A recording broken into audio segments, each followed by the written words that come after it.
The winter air slapped against my cheeks as I hurried down the crowded street. My daughter Emma's small hand clutched tightly in mine. The scent of coffee from the upscale cafe had been calling my name for weeks. But I'd always walked past, knowing the prices would swallow what little remained of my paycheck. Today was different. Today was Emma's 5th birthday, and I'd promised her a special treat. A real hot chocolate with whipped cream and sprinkles, not the instant powder packets we normally stirred into lukewarm tap water at our cramped apartment. "Mommy, my fingers are cold," Emma whispered, her breath forming small clouds in the January air. "Just a few more steps, birthday girl." I forced a smile, ignoring the hole in my left boot that had been letting in slush all morning. 3 more shifts at the diner, and maybe I could afford a new pair. For now, an extra sock would have to do. The cafe door swung open, releasing a wave of warmth and the rich aroma of freshly ground beans. The space was packed with well-dressed professionals tapping away on sleek laptops or engaged in hushed conversations. My worn coat and Emma's hand-me-down jacket immediately felt out of place amid cashmere sweaters and designer bags. "It's so pretty," Emma gasped, her eyes wide as she took in the glittering pendant lights and polished hardwood floors. I scanned the room for an empty table, my heart sinking at the sight of the packed cafe. Of course it would be full. Even the weather seemed determined to make my daughter's birthday more difficult than necessary. Just as I was about to suggest we try somewhere else, I spotted a small table in the corner with only one occupant, a man in a dark suit, his back to the entrance. "Come on," I whispered to Emma, making our way through the maze of tables. As we approached, I noticed how everyone seemed to glance nervously at the corner before quickly averting their eyes. The man sat alone at a table for 4, several papers spread before him. Though he wasn't looking at them, his focus was on the window beside him, watching the street with an intensity that made me hesitate. He must have sensed our approach because his head turned slightly, just enough for me to catch a glimpse of his profile. Sharp jawline, dark hair neatly trimmed at the sides, and the faintest shadow of stubble. Even from this partial view, there was something magnetic about him. Something that made my steps falter. Emma tugged at my hand. "Mommy, can we sit down? My legs are tired." The cafe had gone strangely quiet, or perhaps that was just my imagination. I drew in a deep breath, reminding myself that I was here for my daughter. I was a mother before anything else. "Excuse me," I said, my voice softer than I'd intended. "Can I sit here? Everywhere else is full, and it's my daughter's birthday." He turned then, fully facing us, and I nearly took a step back. His eyes were the color of thunderclouds, a deep, stormy gray that seemed to see right through me. He wore a black suit that screamed expensive, with a crisp white shirt opened at the collar. No tie. A heavy watch glinted on his wrist as he raised his hand to gesture to someone across the room. I followed his gaze to see a broad-shouldered man by the door give a slight nod before returning to scanning the cafe with watchful eyes. "Only if you stay with me," the man said, his voice a low rumble that sent an unexpected shiver down my spine. For a moment, I thought I'd misheard him. "Pardon?" "The table." His lips curved into what might have been a smile, though it didn't reach his eyes. "You can sit here only if you stay and have coffee with me. Both of you." Emma was already climbing onto one of the empty chairs before I could respond. "I'm having hot chocolate, not coffee," she announced, peeling off her mittens. "It's my birthday. I'm 5. His expression softened almost imperceptibly at my daughter's words. 5 is an important age," he said, closing the folder in front of him with a deliberate motion. "What's your name?" "Emma Rose Carter," my daughter replied with the pride of someone stating their royal lineage. "And this is my mommy Lily." I hadn't intended to share our names with a stranger, especially not one who radiated such dangerous energy, yet there was something in the way he looked at Emma. Not dismissively as most adults did, but with genuine attention, that made me hesitate to scold her.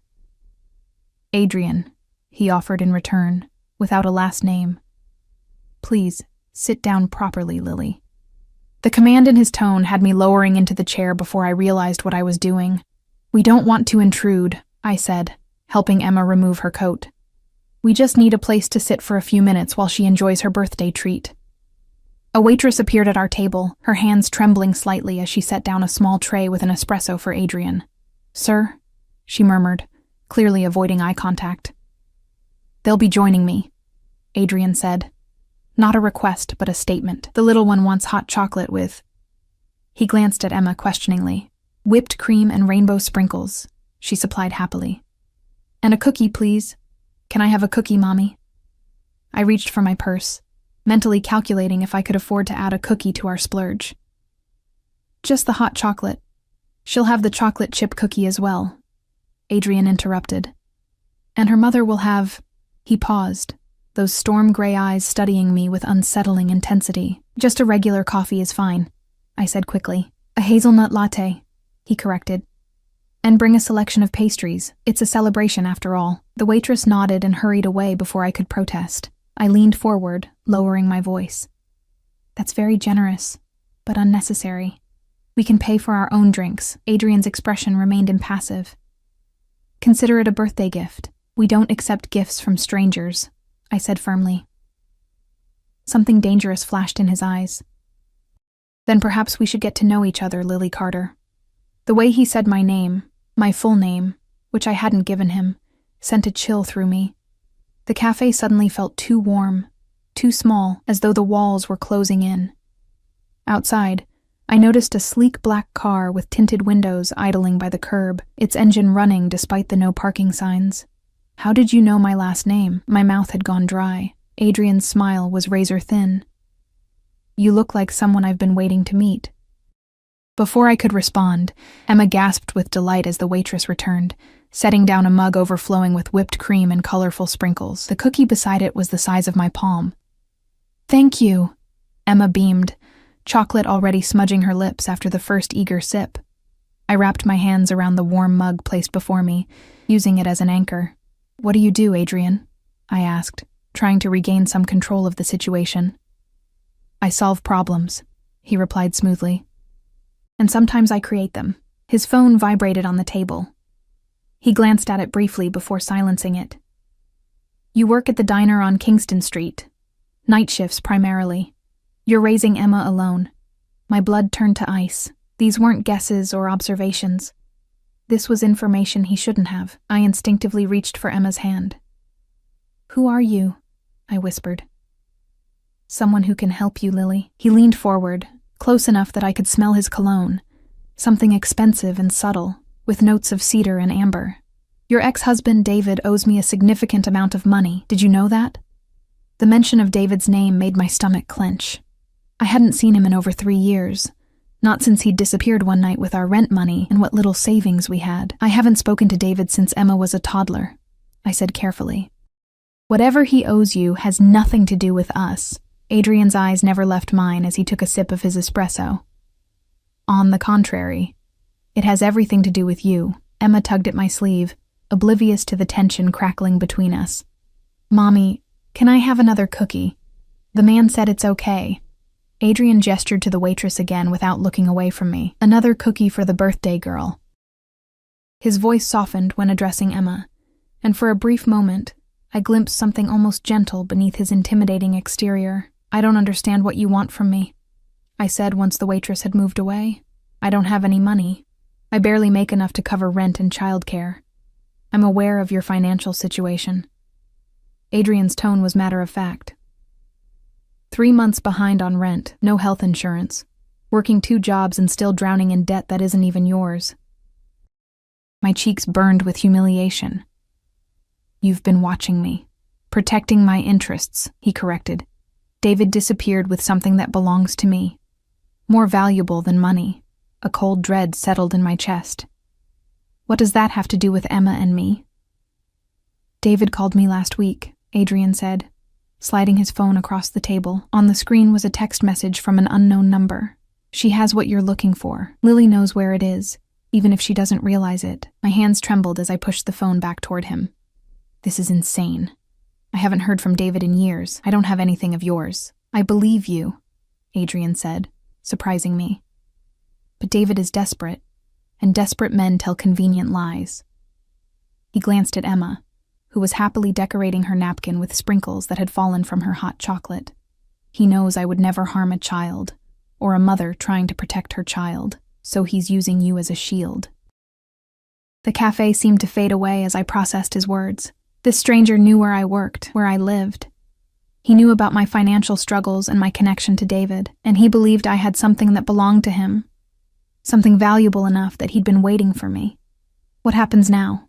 I asked, hating how weak my voice sounded. Adrian's eyes softened slightly. "Now, you and Emma finish your drinks, you celebrate her birthday, and then I take you both home. I'm not going anywhere with you," I said, even as a part of me wondered if I actually had a choice. "You misunderstand, Lily." Adrian's voice dropped to a whisper. "David knows where you live. If he's desperate enough to drag you into this, he's desperate enough to come for you himself.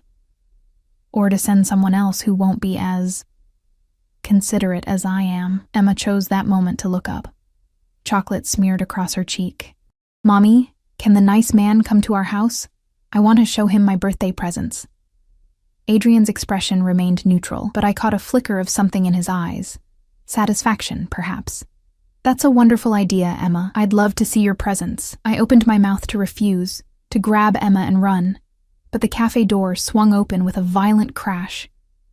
A man staggered in, wild-eyed and disheveled. His gaze swept the room before landing on our table. Even after 3 years, I would recognize David anywhere. Adrian didn't turn around, but his posture changed subtly. "It seems we're out of time for pleasantries," he murmured, reaching inside his jacket. Before I could react, the man by the door, Adrian's watchful companion, intercepted David, gripping his arm with punishing force. The other cafe patrons quickly gathered their belongings, understanding instinctively that something dangerous was unfolding. "Mommy?" Emma's voice trembled, her earlier happiness evaporating as she sensed the tension. "What's happening?" Adrian stood in one fluid motion, positioning himself between our table and the commotion by the door. "Time to go, Lily," he said, his tone leaving no room for argument.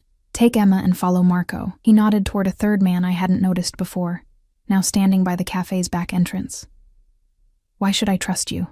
I demanded, even as I helped Emma into her coat. Adrian's expression darkened as he watched David being dragged outside by his associate. "Because right now, I'm the only one who can keep you both safe." He leaned closer, his breath warm against my ear. "And because David wasn't lying about one thing, you do have something that belongs to me, you just don't know it yet."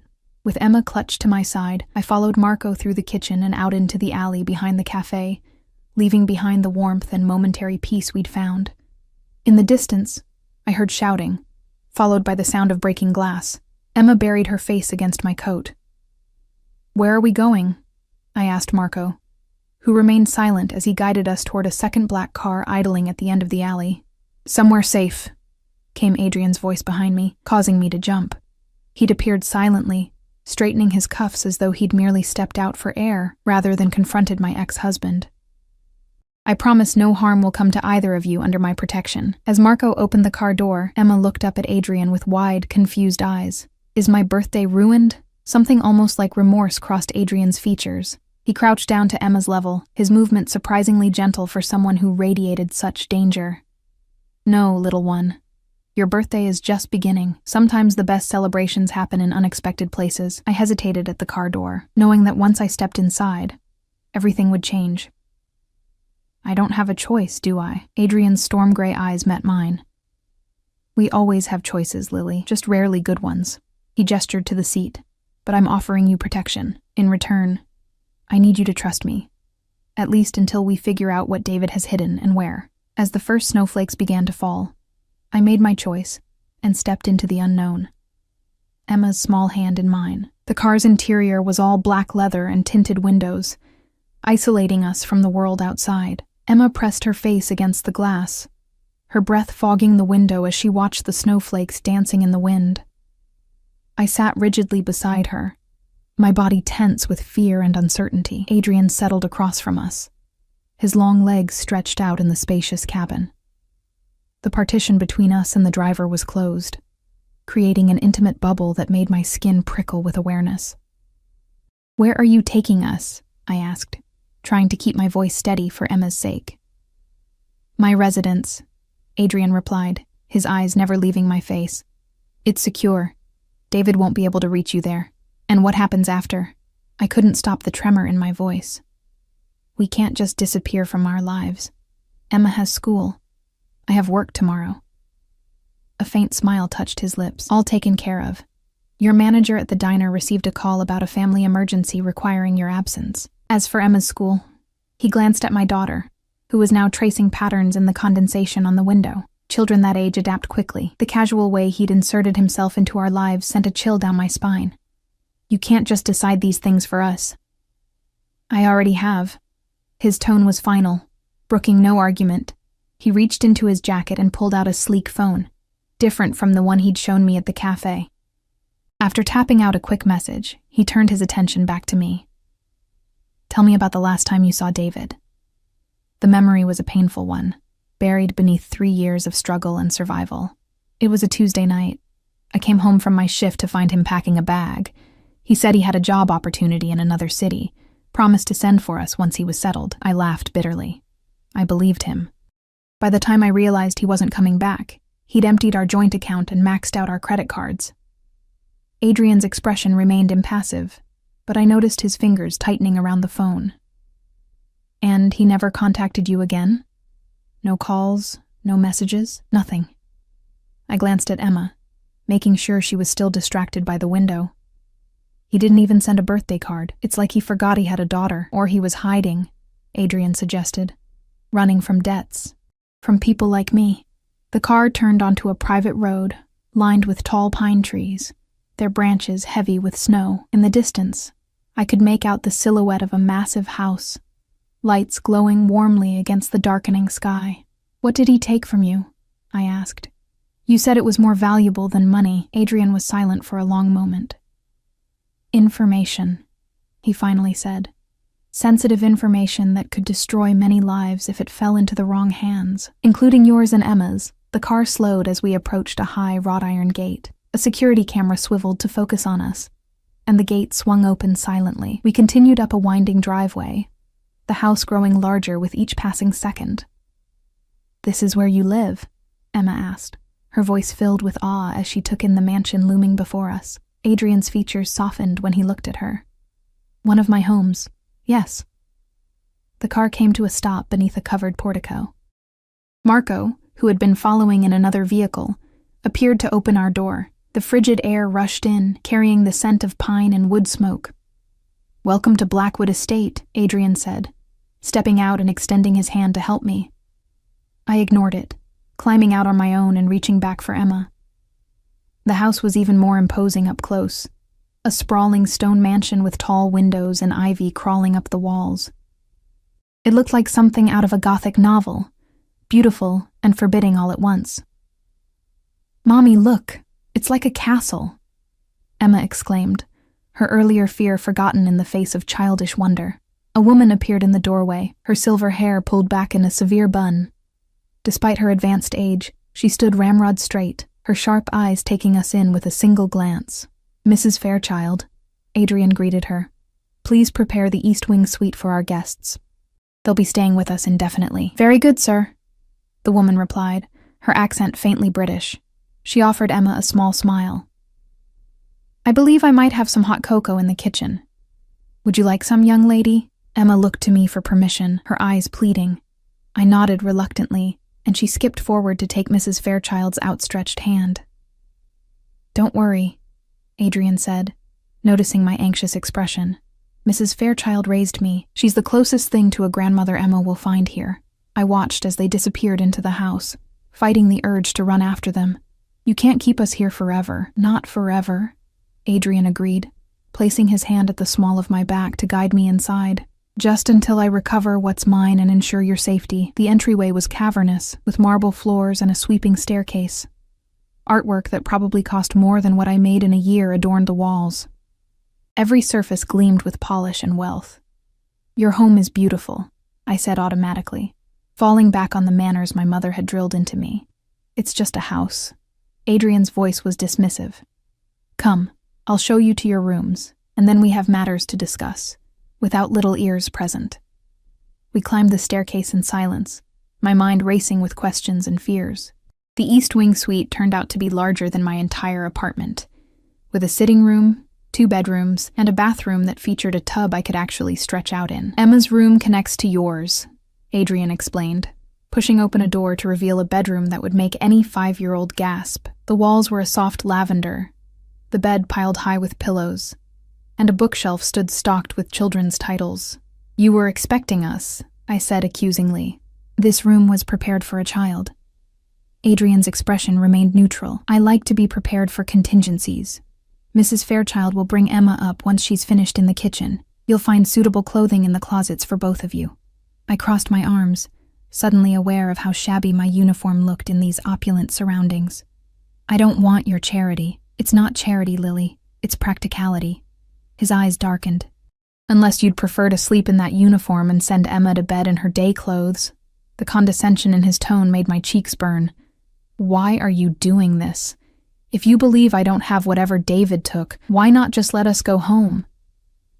Adrian stepped closer, close enough that I could feel the heat radiating from his body, because David will come for you, and when he does, I want to be there. He reached up, brushing a strand of hair from my face with unexpected gentleness. Besides, you intrigue me, Lily Carter, a woman who has been abandoned, left with nothing, yet still stands tall. I stepped back, uncomfortable with his proximity and the strange flutter his touch had caused. I stand tall for Emma. Everything I do is for her, a mother's devotion. Adrian nodded. One of the few pure things left in this world. He moved toward the door. Rest, change. When you're ready, come downstairs to the study. First door on the left at the bottom of the stairs. We have much to discuss. After he left, I sank onto the edge of the bed, my legs suddenly too weak to support me. The reality of our situation came crashing down. I was in the home of a dangerous man. A man with connections to my ex-husband's criminal activities. A man who believed I possessed something valuable that belonged to him. When Emma bounced into the room 20 minutes later, her lips ringed with chocolate and her eyes bright with excitement, I forced myself to smile. Mrs. Fairchild stood in the doorway, watching us with a knowing expression. This place is amazing, Mommy. Mrs. F showed me the kitchen, and it's bigger than our whole apartment. And she says there's a pool inside the house. Inside. Emma twirled around, her earlier fear completely forgotten. That sounds wonderful, sweetie, I said, helping her out of her coat. Why don't you wash up and change into something comfortable? It's been a big day. Once Emma was settled in her new room, exploring the toys that had been provided, I changed out of my uniform into a simple black dress I found in the closet. It fit perfectly, which only increased my unease. How long had Adrian been watching us to know my size? Your daughter is a delight, Mrs. Fairchild said when I emerged. She has your spirit. Thank you for being kind to her, I replied cautiously. The older woman's expression softened. Mr.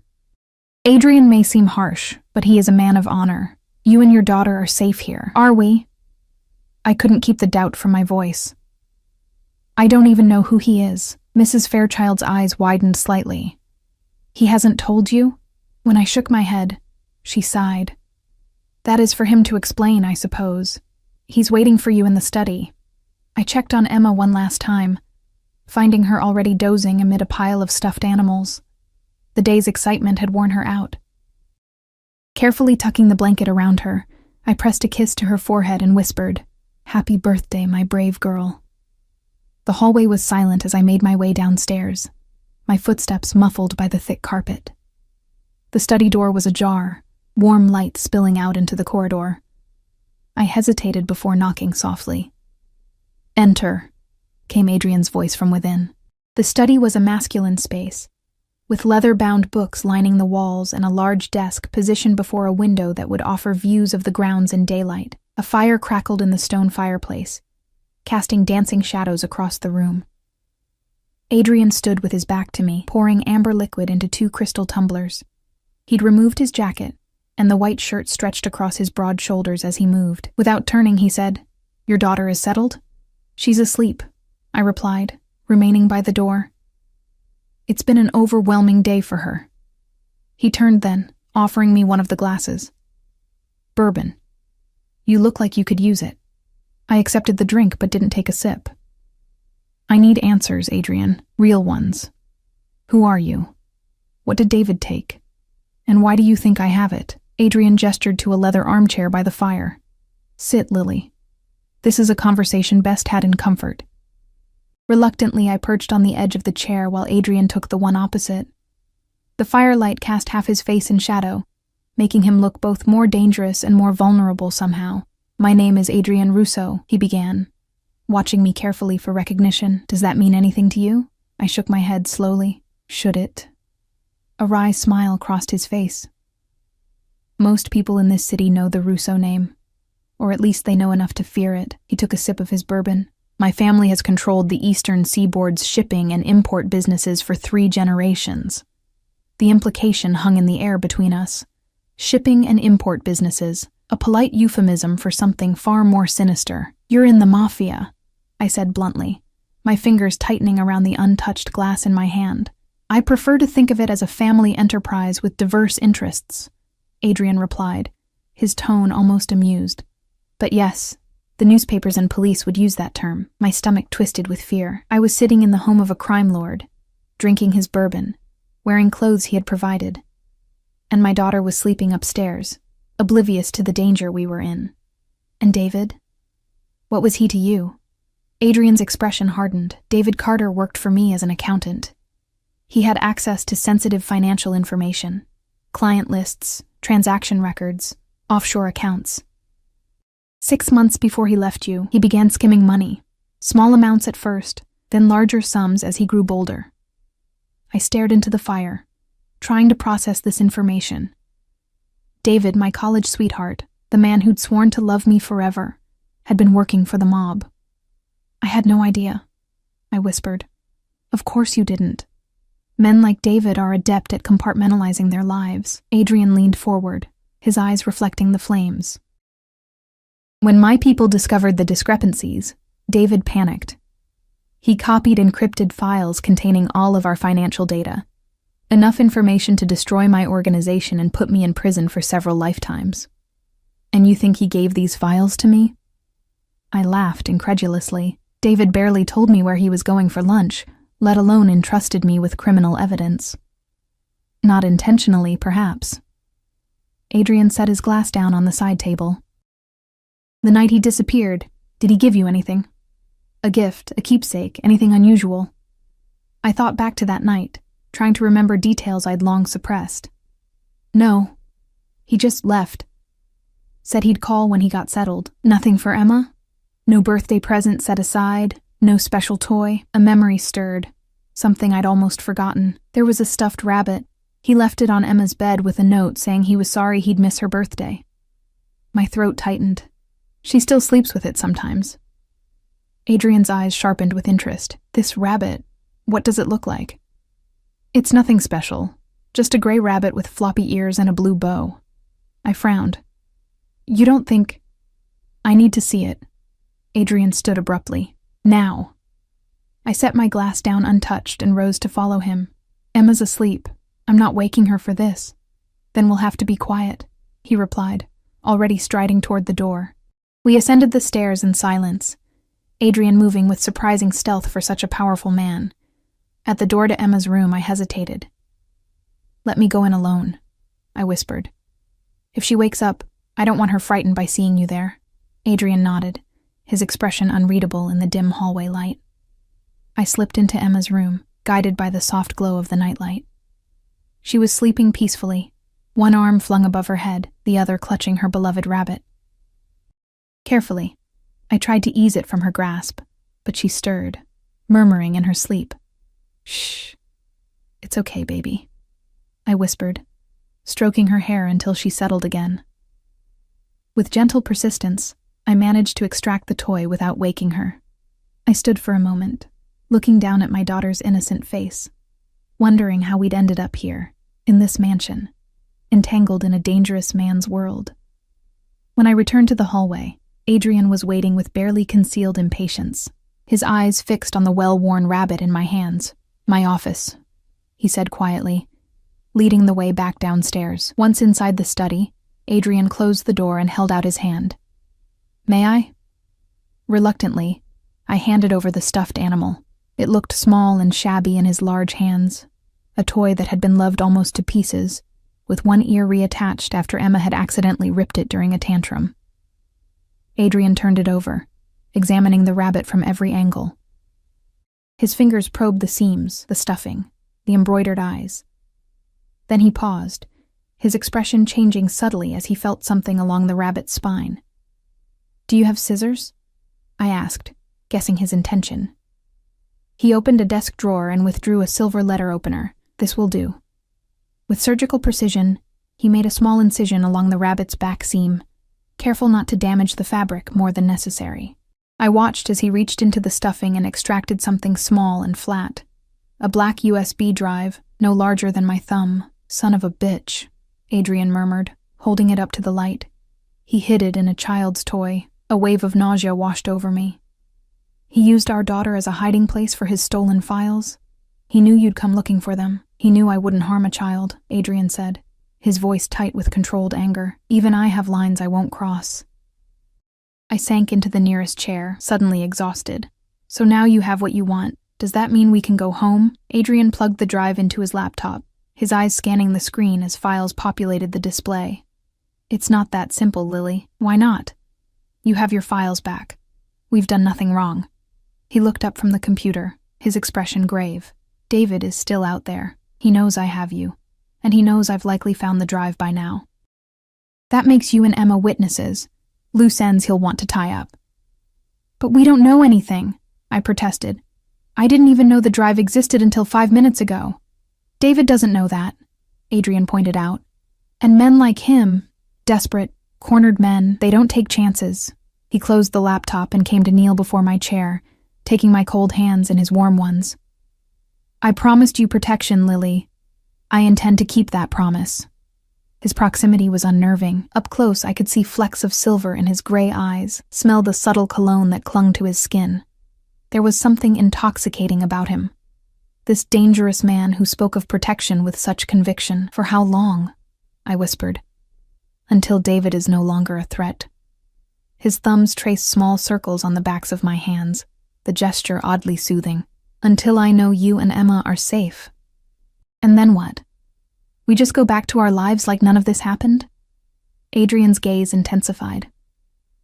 "Would that be so terrible? Returning to your cramped apartment, working double shifts, struggling to make ends meet?" His words stung with their accuracy. "It's our life," I said defensively. "Maybe it's not perfect, but it's ours." "It could be better," he said, so quietly I almost didn't hear him. "You deserve better, Lily. Both of you do." I pulled my hands away, uncomfortable with the direction of the conversation.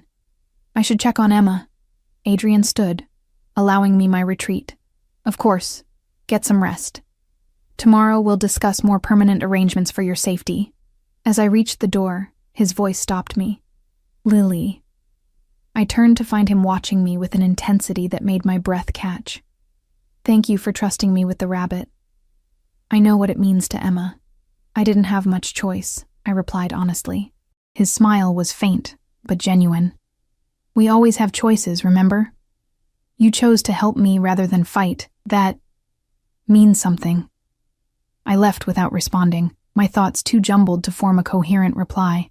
The hallways of Blackwood Estate seemed endless as I made my way back to our suite, my mind replaying every interaction with Adrian since that fateful moment in the cafe. There was something about him, something beyond the danger and power he exuded, that drew me in despite my better judgment. Emma was still sleeping peacefully when I checked on her, blissfully unaware of the drama unfolding around her. I tucked the blanket more securely around her shoulders before retreating to my own room. The bed was ridiculously comfortable, the sheets softer than any I'd ever felt. Exhaustion crashed over me as soon as my head hit the pillow, but sleep remained elusive. Every time I closed my eyes, I saw Adrian's face, felt his hands holding mine, heard his voice promising protection. I must have drifted off eventually, because the next thing I knew, sunlight was streaming through a gap in the curtains. For a disorienting moment, I couldn't remember where I was. Then the events of the previous day came rushing back. The cafe, David's appearance, Adrian's revelation. The bedside clock showed it was just past 8. I sat up, listening for sounds of Emma, but the suite was quiet. Panic flared instantly. I threw back the covers and rushed to her room, only to find her bed empty, the sheets neatly made. "Emma?" I called, my voice rising with fear as I checked the bathroom, the closet, everywhere a small girl might hide. I was about to rush downstairs when I heard it. The sound of children's laughter floating up from somewhere below. Emma's laugh, unmistakable to my mother's ear. Following the sound, I made my way downstairs, still in the silk pajamas I'd found laid out for me the night before. The laughter led me to a sunlit kitchen at the back of the house, where I found a scene so domestic it stopped me in my tracks. Emma sat at a massive island counter, giggling as Mrs. Fairchild showed her how to flip pancakes with an expert flick of her wrist. And beside them, looking strangely at home in casual clothes, dark jeans and a gray cashmere sweater that highlighted his eyes, stood Adrian, mixing batter in a large bowl. "Mommy!" Emma exclaimed when she spotted me. "Look, I'm making pancakes. And Mr. Adrian says we can put anything we want in them." I put chocolate chips in mine. Adrian looked up, and something warm flickered in his eyes as they traveled from my tousled hair to my bare feet. "Good morning, Lily. I hope you don't mind that we let you sleep." Emma was up early and she was hungry. No, that's fine," I managed, suddenly conscious of my state of undress. The silk pajamas, while modest, felt far too intimate for this situation. "Coffee?" Mrs. Fairchild offered, already pouring a cup without waiting for my response. I accepted it gratefully, inhaling the rich aroma. "Thank you." "Sit down, Mommy. Try my pancake." Emma pushed a plate toward me, her face alight with pride. As I slipped onto a stool beside my daughter, Adrian placed a gentle hand on her shoulder. "You've made quite a chef's assistant, Emma. Perhaps you could help Mrs. Fairchild set the dining room table while your mother enjoys her coffee." Emma nodded eagerly, hopping down to follow the housekeeper, who winked at me as they left the kitchen together. Alone with Adrian, I sipped my coffee, trying to ignore the tension that seemed to crackle between us. "She seems happy," I said finally. "Children are resilient," Adrian replied, leaning against the counter opposite me, and easily distracted by chocolate chip pancakes. Despite everything, I found myself smiling. A universal truth. Adrian's expression softened. "She's a remarkable child, Lily. You've done well with her, despite the challenges. She's all I have," I said simply. "Perhaps not anymore," Adrian said quietly, his eyes holding mine with an intensity that made my heart skip. Before I could ask what he meant, the kitchen door swung open, and Marco entered. His usual stoic expression was replaced with something more urgent. "Boss, we have a situation," he said in a low voice. "The surveillance team picked up movement at Miss Carter's apartment building. Someone broke in last night." My coffee cup clattered against the counter as I set it down too quickly. "What? Was anyone hurt? My neighbors?"